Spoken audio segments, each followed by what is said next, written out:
School से याद आया मुझे होमवर्क करना है। चाय से याद आया तुम दूध लाए कि नहीं।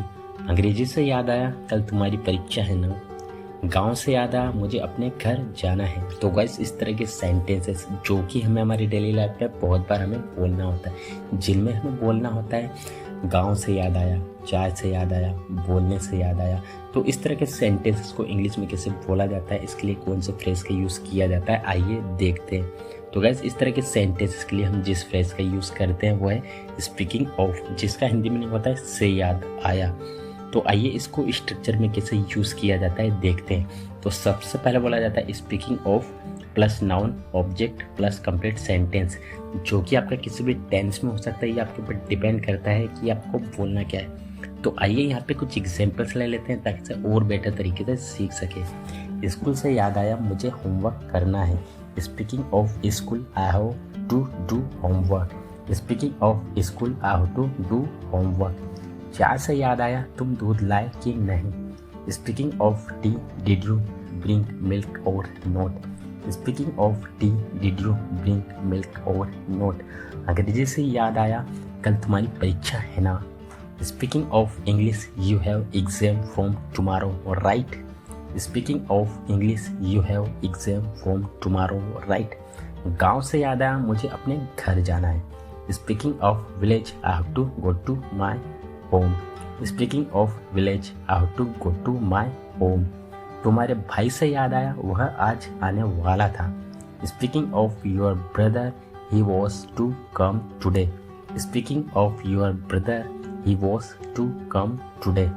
रोहित से याद आया वह कुछ दिन पहले मुझसे पैसे मांग रहा था।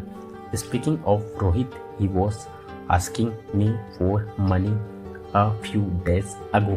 Speaking of Rohit he was asking me for money a few days ago. छोटी छोटी बातों पर बुरा मत माना करो, वह छोटी छोटी बातों पर गुस्सा हो जाती है। मेरा बॉस छोटी छोटी बातों पर चिल्लाता है, वह मेरी छोटी छोटी बातों पर हंसती है। तो गाइस इस तरह के सेंटेंसेस जो कि हमें हमारी डेली लाइफ में बहुत बार हमें बोलना होता है, और अक्सर आप लोगों ने इस तरह के सेंटेंसेस अपनी डेली लाइफ में न जाने कितनी ही बार बोला होगा और सुना भी होगा।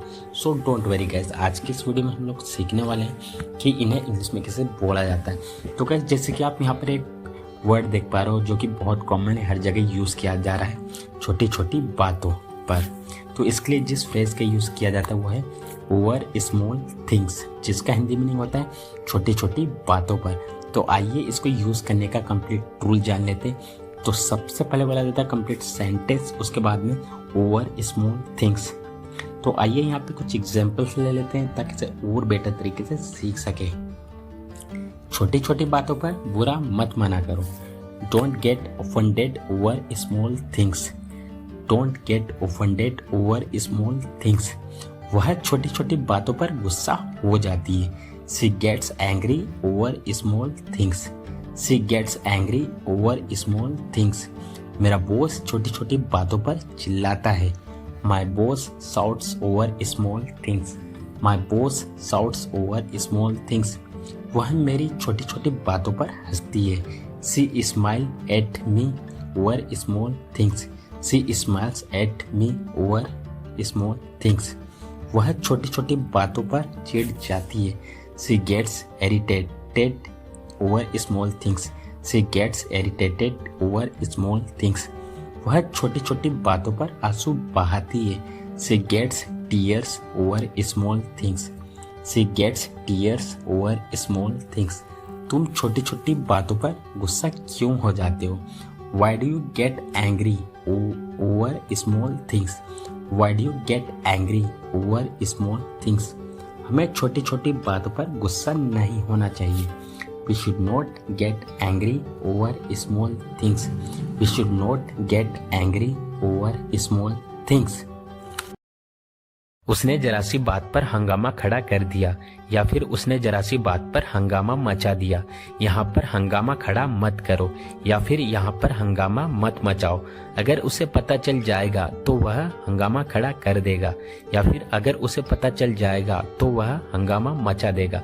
गाइस, इस तरह के सेंटेंसेस को इंग्लिश में बोलने के लिए कौन से स्ट्रक्चर का यूज किया जाता है, चलिए देखते हैं। इस तरह के सेंटेंसेस को बोलने के लिए जिस स्ट्रक्चर का यूज किया जाता है वह है कॉज सीन, जिसका मतलब होता है हंगामा खड़ा कर देना या फिर हंगामा मचा देना। दोनों का एक ही सेंस होता है, बस कहने का फर्क होता है। तो चलिए इसको यूज करने का कंप्लीट रूल जान लेते हैं। सबसे पहले बोला जाता है सब्जेक्ट, उसके बाद हेल्पिंग वर्ब, फिर बोला जाता है कॉज सीन, फिर उसके बाद अदर वर्ड। गैस, एक और बात बता देना चाहूंगा, जो कॉज सीन है, यहाँ पर जो कॉज है वो एक वर्ब है, वो टेंस के अकॉर्डिंग उसकी फॉर्म चेंज होती जाएगी। जैसा टेंस होगा वैसे इसकी फॉर्म होगी। तो चलिए इसे और बेटर तरीके से सीखने के लिए कुछ एग्जांपल्स लेते हैं। यहाँ पर हंगामा खड़ा मत करो या फिर यहाँ पर हंगामा मत मचाओ। Don't cause a scene here. अगर उसे पता चल जाएगा तो वह सबके सामने हंगामा खड़ा कर देगा या फिर अगर उसे पता चल जाएगा तो वह सबके सामने हंगामा मचा देगा। If he comes to now he will cause a scene in front of all. उसकी गर्लफ्रेंड ने जरा सी बात पर हंगामा खड़ा कर दिया या फिर उसकी गर्लफ्रेंड ने जरा सी बात पर हंगामा मचा दिया। His girlfriend caused a scene over such a trifles. वह बात बात पर हंगामा खड़ा कर देती है। She causes a scene on every single matter. क्या तुम चाहते हो कि मैं यहाँ पर हंगामा खड़ा करूँ या फिर क्या तुम चाहते हो कि मैं यहाँ पर हंगामा मचाऊं? Do you want me to cause a scene here? जितनी जल्दी अंग्रेजी सीख जाओगे उतना अच्छा, जितनी जल्दी वह समझ जाएगी उतना अच्छा, जितनी जल्दी तुम सुधर जाओ उतना अच्छा, जितनी जल्दी तुम अपनी गलती मान लो उतना अच्छा। तो गाइज, इस तरह के सेंटेंसेस अक्सर हमें हमारी डेली लाइफ में बोलने होते हैं और आप लोगों ने न जाने कितने बार इनका यूज़ किया भी होगा और सुना भी होगा। सो डोंट वरी, आज की इस वीडियो में मैं आप लोगों को सिखाने वाला हूँ कि इन्हें इंग्लिश में कैसे बोला जाता है। तो गाइस, इन्हें इंग्लिश में बोलने के लिए जिस स्ट्रक्चर का यूज़ किया जाता है वो है the sooner plus subject plus verb की फर्स्ट फॉर्म प्लस ऑब्जेक्ट, फिर कॉमा लगा करके द बेटर। तो चलिए गाइस, यहाँ पे कुछ एग्जाम्पल्स ले लेते हैं ताकि इसे और बेटर तरीके से सीख सके। जितनी जल्दी अंग्रेजी सीख जाओगे उतना अच्छा। The sooner you will learn English the better. The sooner you will learn English the better. जितनी जल्दी वह समझ जाएगी उतना अच्छा। The sooner she will understand the better. The sooner she will understand the better. जितनी जल्दी तुम सुधर जाओ उतना अच्छा। The sooner you mend your ways the better. The sooner you mend your ways the better. जितनी जल्दी तुम अपनी गलती मान लो उतना अच्छा। The sooner you accept your mistake the better. The sooner you accept your mistake the better. जितनी जल्दी काम खत्म कर लो उतना अच्छा। The sooner you complete the work the better. The sooner you complete the work the better. जितनी जल्दी वह यहाँ आ जाए उतना अच्छा। The sooner he comes here the better. The sooner he comes here the better. जितनी जल्दी तुम्हें नौकरी मिल जाए उतना अच्छा। The sooner you get a job the better. The sooner you get a job the better. जितनी जल्दी अंग्रेजी बोलना सीख जाओ उतना अच्छा। The sooner you learn to speak English the better. The sooner you learn to speak English the better.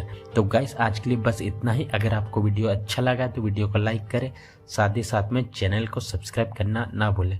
मिलते हैं ऐसे ही नेक्स्ट वीडियो में। Till then take care.